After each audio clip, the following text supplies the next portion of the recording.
Assalamualaikum warahmatullahi wabarakatuh. Perkenalkan, nama saya Risma Desi Salfajrani dengan NIM 230590500476. Jadi saya membuat video ini untuk memenuhi ujian akhir semester dengan mata kuliah Hukum Cyber yang diampu oleh Bapak Jalaluddin SHMH. Saya dapat mengangkat judul yang berjudul Cyberbullying, di mana cyberbullying itu adalah kejadian yang dialami dan dirasai oleh seseorang yang merasa teraniaya oleh tindakan orang lain atau kelompok tertentu, baik secara langsung melalui perbuatan fisik maupun verbal dan secara tidak langsung melalui sosial media yang menyakiti baik secara fisik maupun non-fisik dari korban. Bullying adalah perilaku menyakiti orang lain dengan cara menyakiti mental dan juga fisik, menggetak yang dilakukan oleh individu atau kelompok secara berulang dengan hubungan kekuasaan yang tidak setara antara bully dan victim. Selain itu, Rowland dan Phelan juga menjelaskan bahwa bullying merupakan pelecehan mental atau fisik victim yang dilakukan oleh seseorang diasumsikan sebagai hubungan kekuasaan yang tidak setara antara bully dengan victim, dan episode kejadiannya terus berulang dari waktu ke waktu. Jadi dampak dari cyberbullying ini dia terjadi secara online, artinya dapat terjadi seperti diserang dari mana saja, bahkan di dalam rumah sendiri seperti tidak ada jalan untuk keluar. Dampak dari cyberbullying ini dapat bertahan lama dan mempengaruhi seseorang dalam banyak cara, yaitu secara mental seperti merasa kesal, malu, bodoh, marah, bahkan sampai level depresi.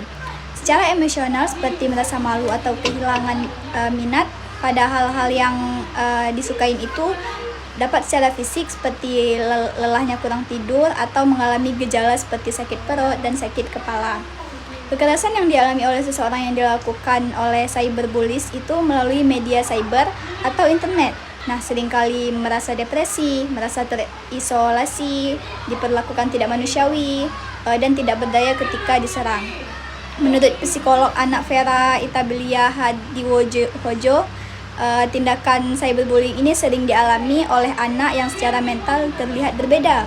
Namun cyberbullying sering dialami, namun mereka akan cenderung terlihat pendiam, pemalu, dan akan tertutup. Adapun menurut seminar, cyber victim ini merasa tidak senang pergi ke sekolah meskipun mereka yang sering belajar di sekolah, namun mereka merasa tidak aman dan merasa terisolasi. Perasaan mereka ditertawakan selalu atau dilecehkan oleh orang lain dapat membuat seseorang tidak ingin membicarakan atau mengatasi masalah tersebut. Dampak yang dirasakan dari cyberbullying ini, yang pertama ada klip gambar atau video dan panggilan telepon dianggap lebih berdampak daripada cyber victim dari bentuk-bentuk bullying tradisional. Yang kedua, situs web dan pesan teks dinilai memiliki dampak yang setara bullying tradisional.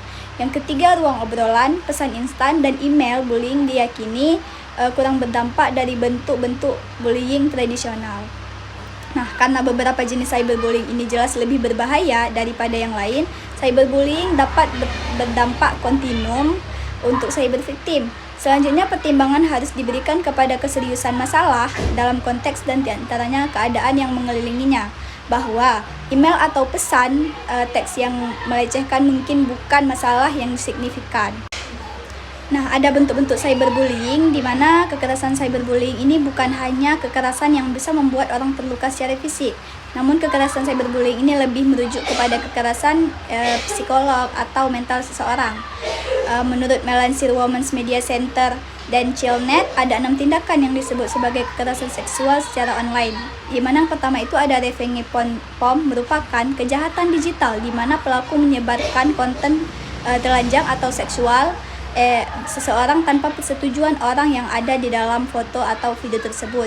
Yang kedua ada komentar bernuansa seksual dan hinaan berbasis gender, yaitu dengan mengeluarkan kata-kata yang bernuansa seksuali dan hinaan yang erat kaitannya dengan persepsi masyarakat yang mengacu pada peran, perilaku, ekspresi, dan identitas seseorang, baik laki-laki maupun perempuan, yang dibentuk secara sosial maupun budaya.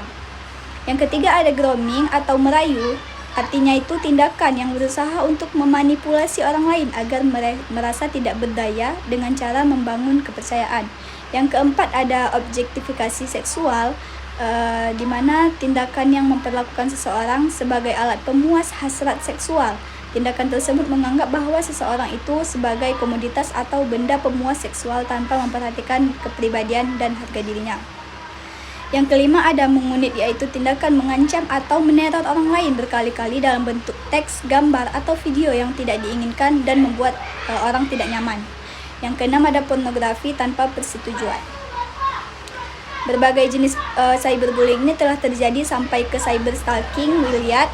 Ada 7 kategori yang berbeda dari cyberbullying umumnya. Selanjutnya ada pengaturan hukum cyberbullying di Indonesia. Menurut SIAM, aspek hukum cyberbullying menanggapi masalah cyberbullying.